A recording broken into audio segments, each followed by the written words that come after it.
All right, some of you are done. Quickie, isn't it? If you are done, I'll take it. If you're still savoring the experience, it's okay. Hang on to it for a few moments. You can use that just in case. Just in case.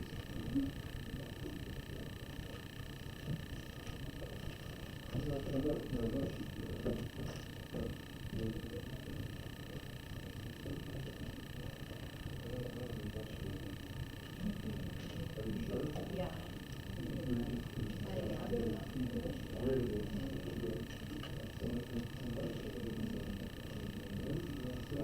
Yes?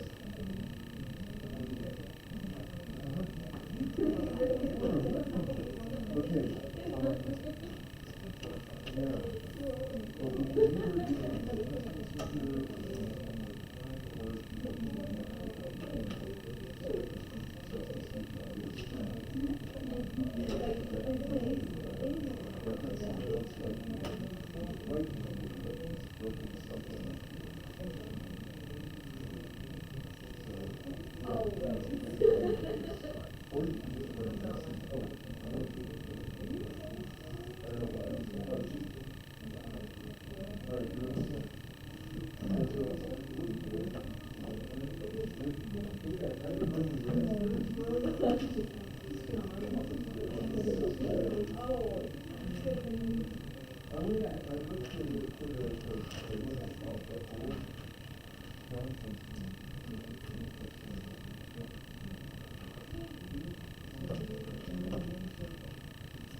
Got something? You didn't want to give it to her. Don't trust her. She's doing something hard. It says hard. What's hard about it? It's hard. Hard mode. I don't do anything but expert mode. Oh, that's not coming. All right, you're all set. Next steps. Turn around and around here. Nice. Do it.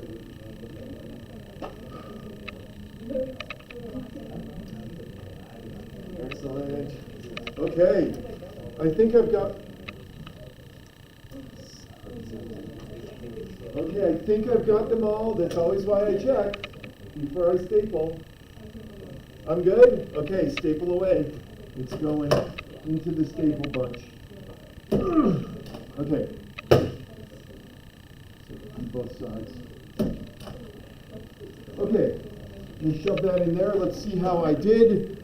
You let me know if I get any of these wrong. What represents N? It's the bigger number, right? So that's going to be 12. Whoops. 12. Let's see. The number that represents P is 7%. So 0.07 or 7%. Either one works. And then which of the following is the probability of exactly two colorblind individuals? That's going to be the, where is it? Wow, what was I? Here it is, letter C. It's letter C. Isn't it letter C?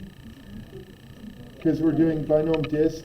Yeah, the one, if you chose E or F, you were those were the ranges. So that would be like less than or equal to 2 colorblind people. But yeah, I think that's the right one. Onward. Let's see, what's the goal of making 7 free throws in 10 attempts? So you want 10. You have 10 free throws, so the N is 10. That's the number of times I'm trying. P is, let's see, the success, 65%, so 0.65. 65% is fine as well. And then which of these is the probability that he makes at least 7? So now I'm looking for a range between 7 and 10. So let's see, that's going to be binom dist range of, let's see, the first E. This one here, because the probability is correct. That one's not right. Did I get him?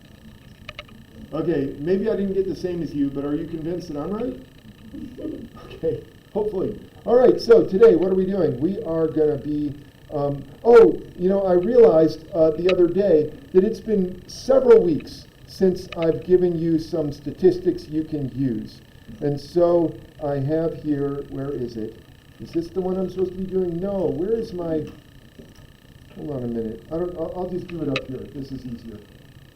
For sure. We got this. Okay, so some statistics you can use. I have this. This is for both the women and the men. I have, oh, why did I close that? I have some dating advice for you based on statistics. So these are actual studies that were done.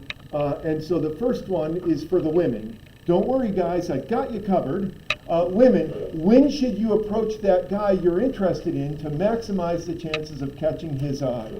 So should you go and sort of approach him just before he enters the cafeteria? Or is it just before he enters the chapel?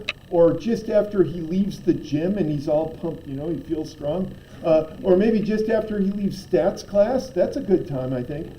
Or just before he retires to his room in the evening. There's an actual statistical study that has demonstrated one of those 5 times is a really good time to go and say hi to that dude that you've been looking at. You know what I'm talking about, girls. Okay, but anyway, pick one of those. And guys, you can take a guess as well.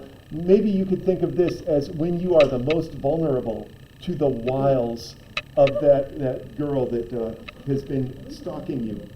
Okay, so girls, you got your guess. Now you got to write it down because I'm not going to tell you the answer until the end of class. Anyway, guys, here's my advice to you. You want to attract the girls? There is a particular body part that researchers have shown is particularly attractive to women when you move it in just the right way. So is it your butt, your right knee, your left elbow, your head, or your left foot? Take a guess, write it down, and I'll let you know which one. And I'll even give you references to the actual study. I'll show you the statistics.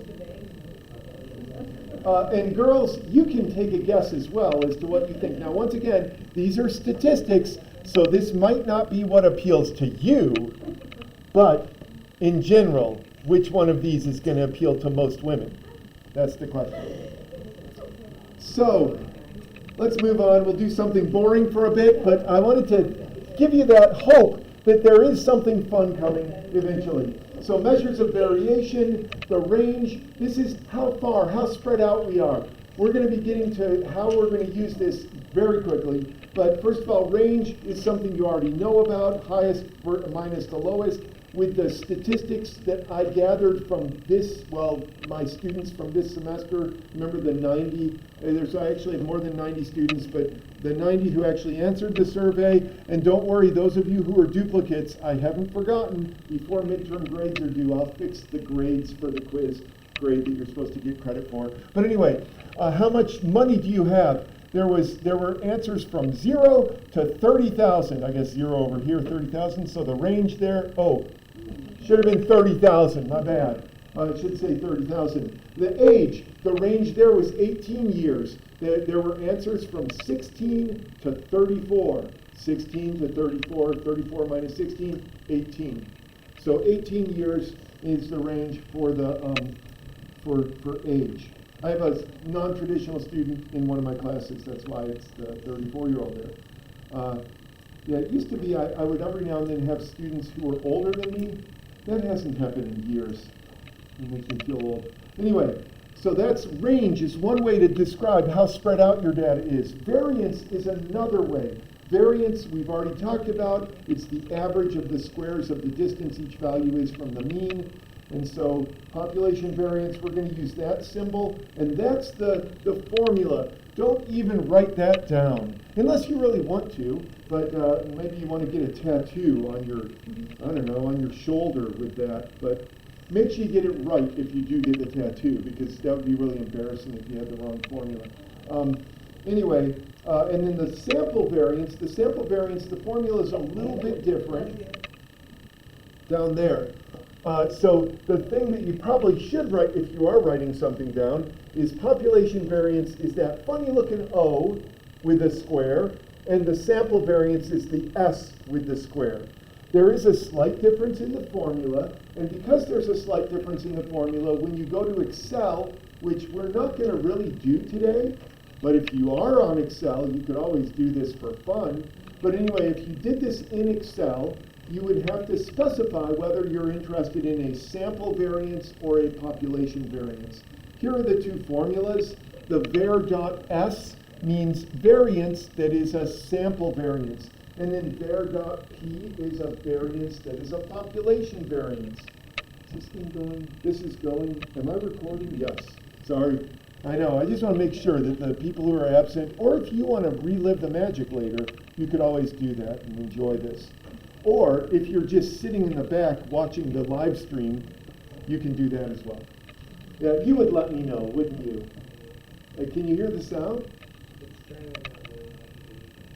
Oh, that's terrible. Tragic. So you can't have the sort of simulcast experience. Anyway, so variance, that's easy enough. Standard deviation is they're similar. You already know that standard deviation is the square root of the variance. And so just take the square root of those formulas on the other page. But for you, the main thing to note is that standard deviation is written as either a sigma for the population standard deviation or an S for the sample standard deviation. By the way, in general, as we move forward and start dealing with more inferential statistics, you're going to find that anytime we talk about a sample, we use normal Latin characters. These are like the S or the X with the bar over it. And when we talk about the population, we use Greek characters like sigma or mu. You remember mu? We'll practice writing that again sometime.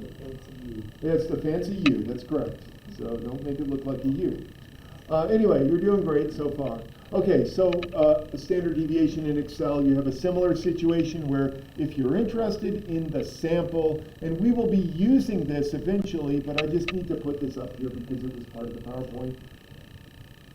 It's not really, well, not going to help you that much for your homework on Monday, but there it is, standard deviation, STDEV.S is standard deviation sample formula, which is almost the same. You notice they're almost exactly the same. The only difference is this here has n-1 instead of n. It's not a big deal. And then standard deviation P is for the population. So sample population, they've got it nicely marked there. Just a minute, I need to know what's coming up. Okay, now what I'm really interested in today are continuous distributions, and let me just see if I can figure out why this isn't showing up right here. Oh, here it is. Maybe? No? There it is. Yeah, I'd much prefer doing it on my iPad, to be honest. So I think this is it. Is this it? Yes, this is it. Okay, I'm very excited now.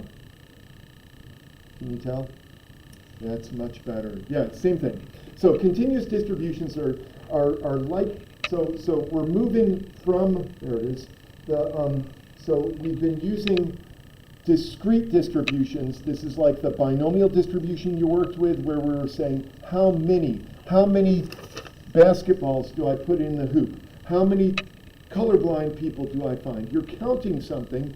We're moving from that to what's a continuous distribution, and a continuous distribution is something that comes from a continuous variable, like your height. Your height is a continuous variable, and it could be anything from, I don't know what the lowest height is in here. Let's say it's 5 feet. I don't know. I don't want to besmirch anyone's honor here, but let's say 5 feet up to 7 feet. There, now I think I've hit the entire range. But you could be anything in there. Anything from 60 inches to 84 inches, 7 feet. So you're somewhere in there, and you might be, say that you're 72 inches, but when you measure yourself carefully, you might be 72.25 inches. Or like myself, I always say that I'm 73 inches. When I go to the doctors, they say, how tall are you? They never measure me, I don't know why. But they always say, how tall are you? And I say, I'm 73 inches, 6'1". Makes me feel better about myself. In reality, I've been shrinking. I think I'm down to 6'1.5". Might even be lower than that these days if I took my shoes off. But anyway, so there's a continuum though, as I continue to shrink, as my, the discs in my back get more and more compressed with age. I'm going to shrink down probably to 6 feet, maybe even 5'11 3/4.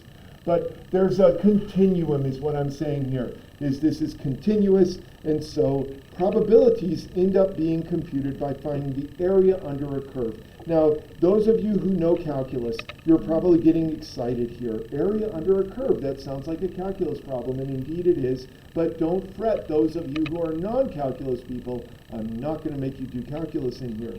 We're going to use Excel and some other tools to compute areas. But just as a quick example, if you had this, and we're not going to talk about uniform distributions in here, this is just a quick example of what it means to find an area. If you had a uniform distribution, uniform means every point is equally probable between, say, 123 and 125. So if you have this uniform probability distribution, and you want to know the probability of your thing, in this case the voltage, being above a certain level, you would find the area under the curve here. The only reason I show you this is just to, I don't know, why do I show you this? I shouldn't. Let's get to something normal. Okay, this is normal. Normal curves are bell-shaped. So a bell-shaped curve is a normal curve. A lot of measurements in the wild, let's say, are normal. Not only that, but because of this thing that we're going to learn about called the central limit theorem, most of statistics is going to be done on a curve that looks very much like this. So if we can master or understand this curve, then we should be in good shape for understanding other curves. So let me give you just a quick tour of the normal curve, of the normal distribution. So a normal curve is a bell-shaped curve. They come in different flavors. I'll show you several different curves in just a moment. But the first thing I want to point out about the normal curve is that the middle, this middle here, that is the mean. So the mean is always in the middle. You know what? I need to show you how to draw this. So let me go back here to Notability for just a sec. So here's how you draw a normal curve, okay? You ready? Draw a line straight across. There you go. Now, above the line, you're going to draw a curve, but the curve has to curve up first, and then it's curving down, and then it curves up again. So I'll do this. It takes a little bit of practice, but it looks something like this. So that you're curving upward, and then you curve downward, and then you curve upward again. Now, let me show you how not to draw the normal curve. These are ways that I've seen students draw a normal curve. That is not a normal curve. That's just a hump. So here's another non-normal curve. I've seen that sort of thing. Fortunately for you, on the exams, I generally draw the normal curve for you, but I just wanted you to have some skills here. You draw it up, and also it helps you understand the normal curve if you can draw it yourself. One way I like to relate this is that this is more of a modern hairstyle for girls. Is, this sort of a deal here. And then this one is like a 1950s hairstyle where it kind of goes up like Gidget or, okay, you don't know that. Anyway, so there, it kind of goes up on this side. So that may come back. This style could come back. Just go ahead and get the curlers out and make it curl up on the outside. I was not alive in the 50s, by the way. I just remember watching the TV shows back in the 80s and 70s. Okay, so that's what a normal curve looks like. Here's why I care, or I don't really care that much, to be honest, is I will draw a normal curve for you. Curve up, curve down, curve up. Okay, that was terrible. Let's try one more time. Curve up, down, up. That was better. Okay, so here's the deal. The middle of that curve, that is the mean. Always the mean. Now, this next little tidbit is not really necessary, but it's kind of cool. And that is that where you stop curving up and start curving down, so here you're going up, up, up, and then here you're going down, down, down. Anyway, that point where you change from curving up to curving down, that's the standard deviation. So it's just the way that this ends up working. The standard deviation is wherever that is. And it's on the other side. This is symmetric. And so you'll have the same thing over here, if I can get my pen to work. So notice we're curving down and then curving up. I suppose you could imagine being a skier. There you go. You're skiing down the hill, it's getting steeper and steeper, and then it stops getting steeper and gets shallower and shallower. That point where it changes, that's another way of thinking of the standard deviation. It should have been the exact same distance on either side. It's just my poor artistry that made it not symmetric. So that is the standard deviation there. For those who know calculus, that is the point known as the point of inflection. It's where the curvature changes from concave down to concave up. But once again, not really relevant for, you don't have to know that to be able to succeed in this class. So the mean is in the middle, standard deviation is however far it is. These things come in all sorts of shapes and sizes, but they all will look like this. They'll have a hump in the middle, and they'll curve down and then back up again. Normal curve, bell-shaped. Okay, here's the typical normal curve we've already talked about. You could have a bunch of normal curves that have the same average, but different standard deviations. I've actually got a drawing of this here. These three normal curves, they all have the same, oh wait, there's four of them, I just noticed. Four normal curves. They have the same mean. Notice that the mean, they're all centered right there. But this darker green, or the Kelly green, is that what color that is? Whatever it is, that color green, that one has the largest standard deviation because it's squished down and it's spread out really far. So one way to tell what the standard deviation is, or at least one measure of it, is how squished down is this? If this one's squished really far, then it means it has a big standard deviation. It's really spread out. Whereas this wine red colored one, it's got a very small standard deviation. It's been squished inward like this, and it's really tall. Each one of these curves has the same properties. They all have their standard deviation at that point of inflection, that place where the curve changes from curving down to curving up. They also all have an area. The area under a normal curve is 1. So no matter what the normal curve looks like, whether it's squished together like the tall one or flat like the short one, they all have the same area. So the area is 1. Okay, so here's a picture where you have several normal curves. They all have the same standard deviation, but they have different averages or different means. So hopefully you can see this, that this one has the highest mean, and this one has the smallest mean. And you can arrange them in order from biggest to smallest. Let's see if we can do this sort of with some curves that don't look all alike. How about those three? What I'd like you to do is to take a look at those three. You have A, which is the, if you can tell color, if you're colorblind, then my apologies, but this one over here, this one is curve A. The one in the middle here is curve B. The one over here is curve C. What I'd like you to do is, as best you can, tell me which of those averages is the smallest, which one is the biggest. And of course, once you tell me those two, the one in the middle is the third one. So which one is the biggest mean, which is the smallest mean, which is the middle mean, and do the same thing for the standard deviations. Which one has the biggest standard deviation, which one has the smallest, and which one is in the middle. So take a minute, see if you can do this. If you need to, you can chat with your friend to help you. And I will find a volunteer.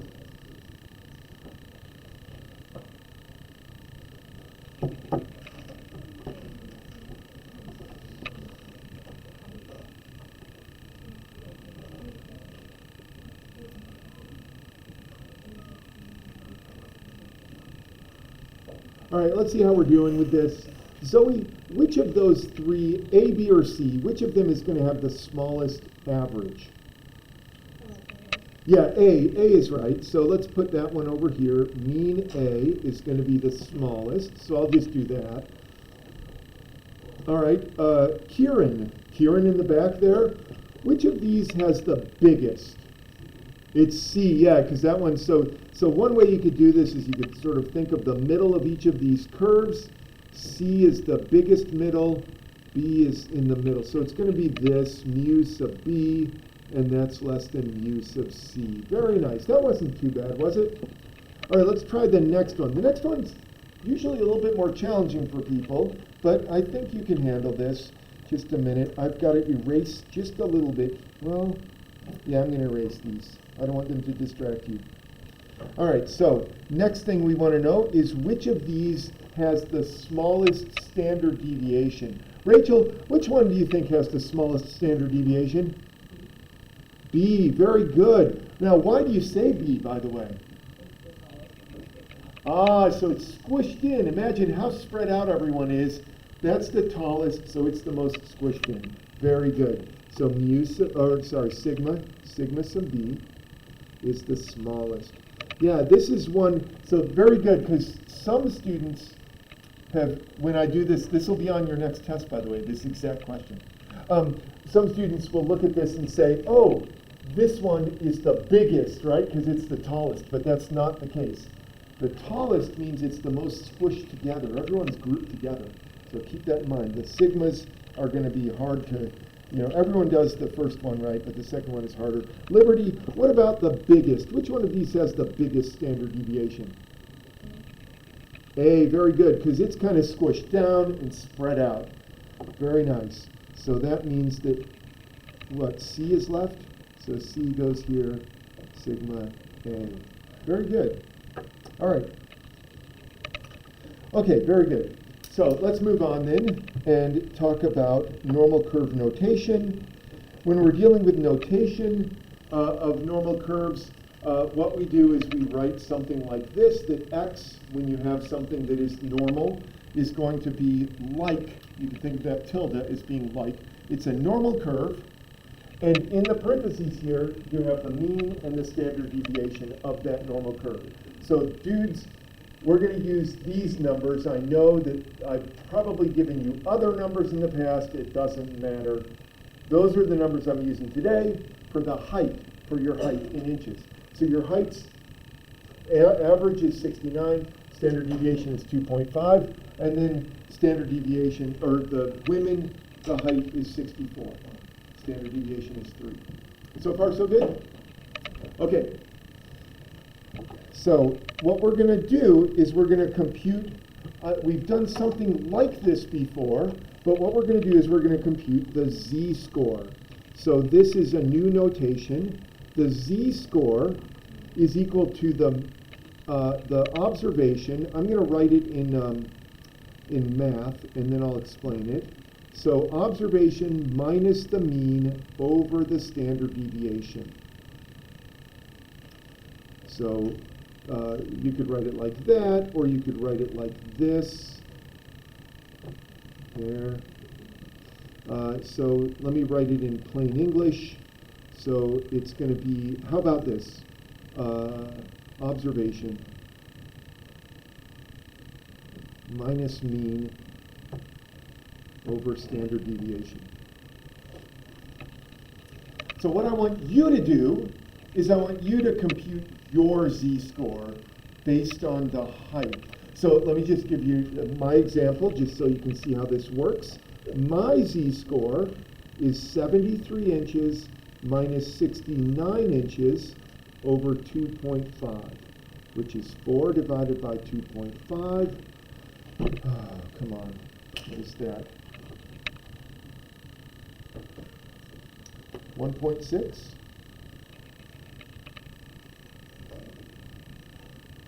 Did I do that, maybe? Well, I don't know. I'll do it on a calculator just to be sure I'm right. But you'll do your own. So find your z-score. So that's your next task. 4 divided by 1.5. 1.6. Yeah, I got it right.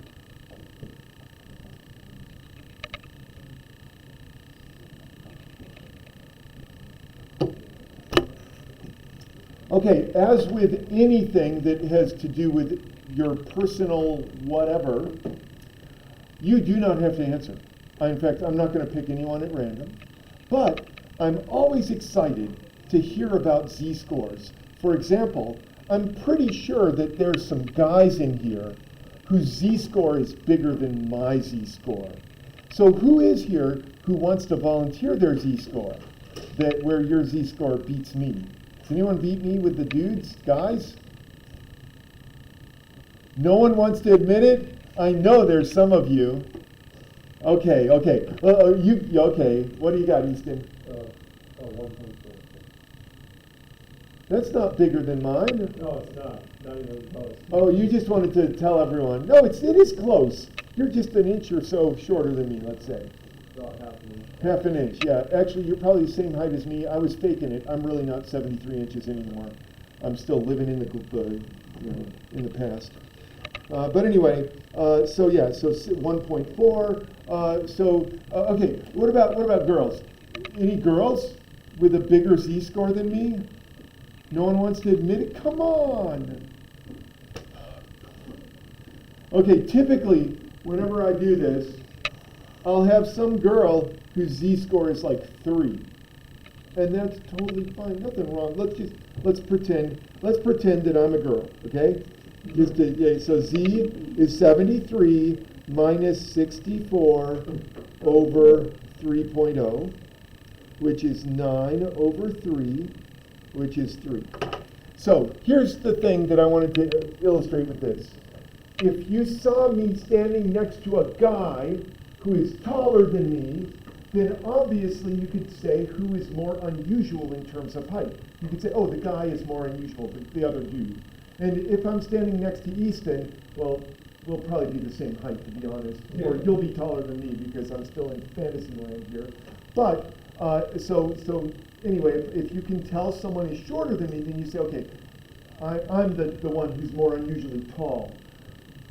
But if I'm standing next to a girl who's nearly as tall as me or somewhere up here, who's more unusual? Well, certainly if that girl was 73 inches tall, then they would be way more unusual because having a z-score of 3 is super amazing. It's really unusual.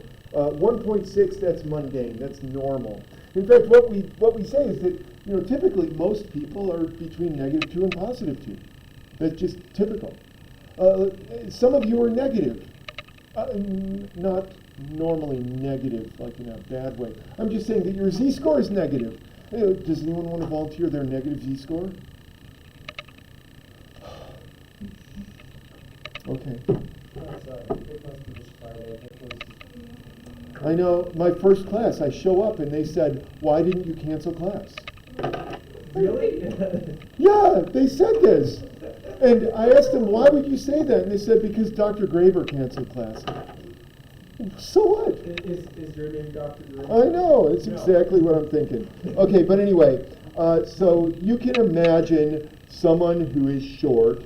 For example, I have a friend whose son has a growth issue, like I don't know what you call it these days, but it's some sort of a congenital disease where he's like a short dude. I don't know if that's PC. Probably not. I'm probably not allowed to say it that way. But whatever it is, his z-score, he's like 3 feet tall, literally. He's like this tall on me. He comes up. He's a dude. He's like 28 years old, and he's this tall. But he's a great guy, and we play games sometimes. But getting back to this, he would be like 3 feet tall. That's 36 inches minus 69 inches over 2.5. Let's see what his z-score is. Hold on a minute. I've got to actually pull this out.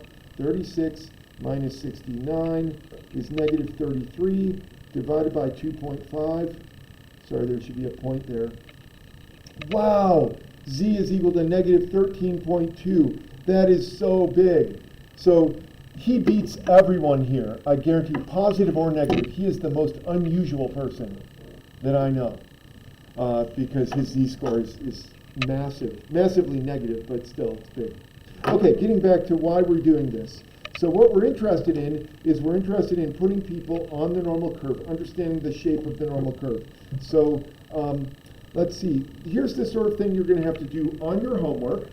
So let me do the first one for you so that you can see what how to do this. Wait, yeah, we can do this. So suppose you have x is 75. That is, I have someone who's 75 inches tall, let's just say, and the z-score is 3, and the average for whatever population this is 66. I want to know what sigma is. You're going to have to do a little bit of algebra. You might have wondered, why is algebra a prerequisite for this course? Well, here's one reason. There's other reasons, but here's one. And that is we're going to use this z-score formula. X minus the average over the standard deviation is equal to z. So let's actually do that with these numbers. What do you think? Or I already calculated it. You want the answer? No! I want to do it myself. All right. You might get chosen. I've got the randomizer out, okay? Also, there is a tall person as well that also beats the average of 8 feet 11 inches. Yeah, the average, or that's Xing Shao Nang. Robert Waldo. Oh. United States, 1939. Oh, 1939. No, the Yeah, old. not Google the person. biggest person in the world today. Actually, I think it's now a Netherlands, not a Chinese person. But yeah, I think it's moved over to the Netherlands or Scandinavia somewhere. Some really tall guy. But yeah, I've actually seen that guy's skeleton, the 1937 dude. It's in Philadelphia in a museum called the Mutter Museum, and so you really want to go check it out. It's there. But anyway, let's do this. While he's looking up this interesting factoid, let's see. It says that x is 75. The average is 66. We don't know what sigma is. The z-score is 3. So a little bit of algebra here. It is not going to be bad algebra on your homework this weekend, but hopefully it won't kill you. So 75 minus 66 is 9. Over sigma is equal to 3. Sorry, I've run out of room. 9 is equal to 3 times sigma. Hopefully that isn't too bad algebraically for you. It's probably like meeting an old friend, right? So sigma is 3 for this one. 3 for sigma. See if you can do the same thing with these other two. Did you look up the tallest person alive today? I'm working on Okay, it. Easton's So far- working. While Easton's working, you guys do these two. Unless you want to check his statistics or fact check Easton. Oh, while you're all looking now, whose calculator is this? It's mine now. Okay. Someone left it here on Wednesday. So I'll add it to my stock. Wait, does it have a name in it? That would be funny if I didn't even check. Well, it's a nice calculator.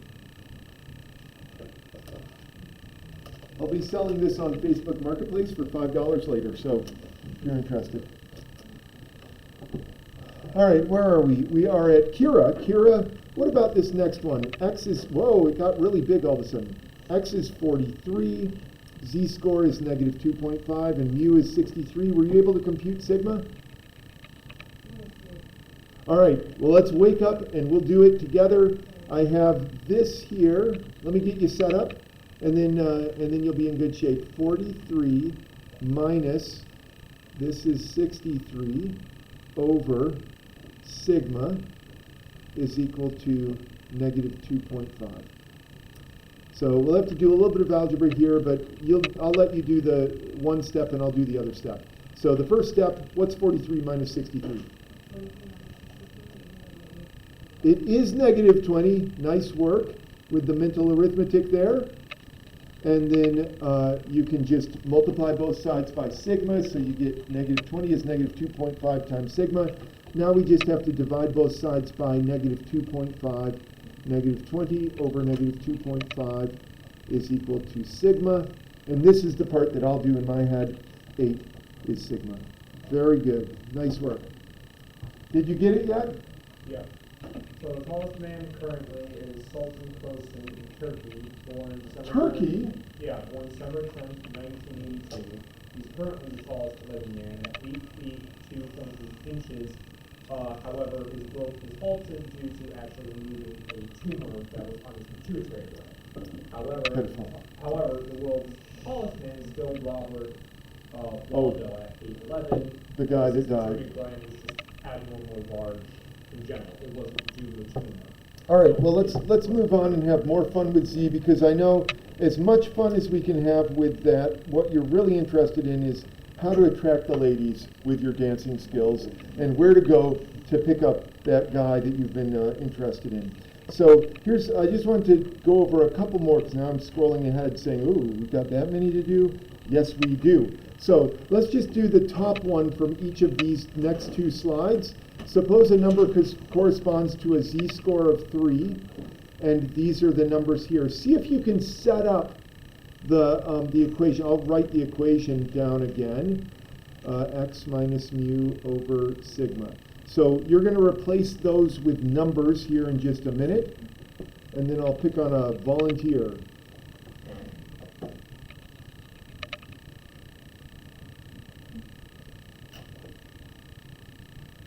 All right, Lila, what does this equation look like after you've replaced all these numbers? So like the z here, you would make it into a 3. 3 equals x minus 66 over 5. Very nice. X minus 66 over 5. And then the rest of this is a bunch of algebra, and I don't want to insult your intelligence by teaching you how to do algebra. You probably already know, but here is my final answer for this one, that x ends up equaling 81. There it is, 81, okay. So you could do the same thing with these other two. So just bear in mind, on the homework, one of the things they're going to have you do is they're going to have you do various things with this formula. This will be the basis for a lot of the homework. The other thing they're going to do is use the empirical rule. Most of this picture is here. In fact, I'm going to cross out the things that you don't need to have. Here, here, here. This, get rid of all of this stuff. There. These are the 3 numbers that, in fact, why did I even do that? Let me just make my own. Hold on. There it is. That's beautiful with the skier. Okay, so the way I would draw this is something like this.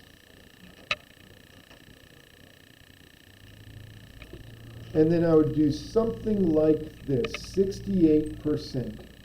That in general, the empirical rule says that it's not exact, about 68, when you have a normal distribution, a nice bell-shaped distribution, about 68% of your observations will be within 1 standard deviation of the average. About 95% will be within 2 standard deviations. That is, if you go out 2 standard deviations, you'll get 95% of everyone, which is quite a few. And then if you go out 3 standard deviations, you'll get almost everybody. From here to here, there's 99.7%. This is called the empirical rule, and it's just a way of getting a rough estimate of how a distribution is set up. So as an example, IQ scores, generally, depending on the test you take, they're usually normed so that they have an average of 100 and a standard deviation of 15. So some of you psychology people probably know all about IQ scores, but here it is for everybody else. IQ scores have a mean of 100, a standard deviation of 15. From here on out, in this class, whenever you see this sort of thing, if you know it's a normal distribution, which I guess I never stated, it's helpful to draw a picture, something like this, and put 100 in the middle. You'll see how I'm going to use this in just a minute. So there's my normal distribution. Don't worry about the 15 for now. So here's how we're going to use the empirical rule. This first question, what proportion of IQ scores are between 70 and 130? So that first question, what we have to do is we have to think through how many standard deviations there are. And from here to here, and here to here, it's 15 for a standard deviation. So this is 2 standard deviations, either direction. So because that's 2 standard deviations, this should be 95%. You might say, wait, what? Yeah, there it is, right there. 95% are within 2 standard deviations. Now, I guess I just did the easy one for you because the rest of these are a little bit harder. So let's see if we can work through these next few together. So the next one, I'm going to watch the clock because I know you're dying to know the answer to these statistics. You can use things. Maybe I'll just do these for you really quick. So here's 100 in the middle. I've got 115 and 145. So let's see, this is 1 standard deviation. And then from here to here is 3 standard deviations. So this one's a little bit harder to figure out because what I'm really interested in is I'm interested in the stuff between those two. See, between 115 and 145. So I think what I'm going to try to do is, first of all, how about this? We will figure out how many people, or the percentage of people who are more than 115. So we'll start with that. That won't be too hard. And then I will subtract from that the percentage of people who are more than 145. I think, though, I'm going to need to use this thing over here. So let's go back here. I've got my normal curve. Start with the 115.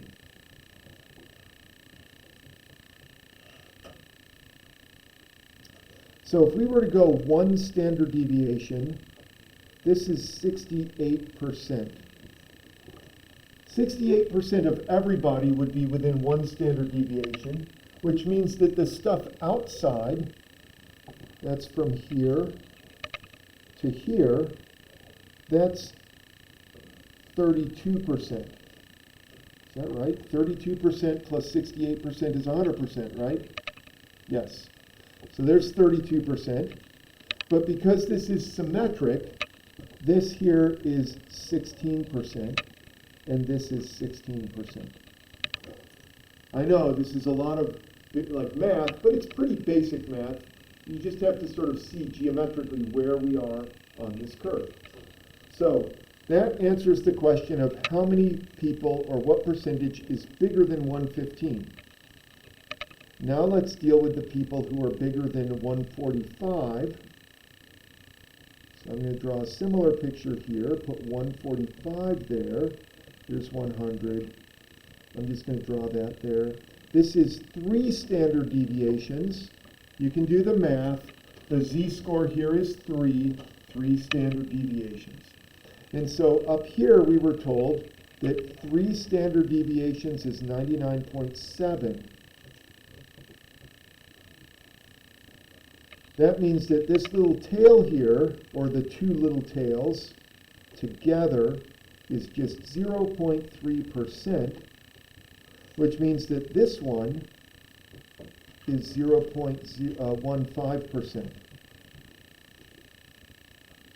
Now, I might have just blown someone's mind now, and it may be that you just don't care, but I want to give you a chance if you do care. Still basic arithmetic. Okay, so then the final step is to say, I'll take everyone, whoa, I just erased everyone. I'll take everyone who is bigger than 115, but then I'll cross off all of those people who are bigger than 145. So let's see, mathematically that's 16% minus 0.15%, which gives me 15.85% would be my answer there. All right, I know what you're thinking. You're thinking, let's get on to figure out where I can go to hang out. So here's my statistics you can use. Answers. So, I call this the Hungry Man Survey. I have references for you if you need them.